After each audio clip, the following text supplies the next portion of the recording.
Hello everyone, so दिनैहाय आङो नोंथांमोननो दिन्थिगोन आंनि क्लिनिकआव एक्सरे खौ माबोरै खालामो हाथाइनि एक्सरे खौहाय so नैबे जाहैबाय आंनि एक्सरे मेशिन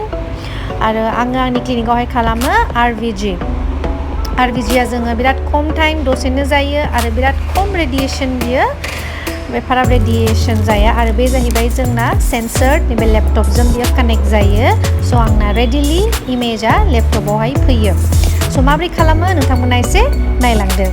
so नैबे फार्स्टआवहाय आङो सेन्सरखौहाय पेशेन्टनि बबे हाथाइखौहाय एक्सरे खालामगोन बेयावहाय आङो सेन्सरखौहाय प्लेस खालामो जेनेबा आं दा बे पेशेन्टनिखौ गाहायनि मलार हाथाइखौहाय लानो नागिरदों नालाय so आं गाहायावहाय बिदि बेखौहाय दोनबाय जेसेबांहाय एसे गाहायसिम सोहरनांगौ ओमफ्राय पेशेन्टखौहाय एसे सिंथिंहायखौ ओरै आखाइजों दोननानै लाबाय ओमफ्राय नैबेखौ एक्सरे कन होनो so बे एक्सरे कनखौहाय फिल्मनि सेन्सरनि पेरेलेलि प्लेस खालामनांगौ जोङो बे हाथाइखौ लानांगौ so बेहा डिफारेन्ट बिनि एंगुलेशन्सफोर दंजोबखायो जोंना अबे एंगोलावहाय लानांगौ मा लानांगौ आरो बे उनथिंजायहाय जोंना सुइच दङ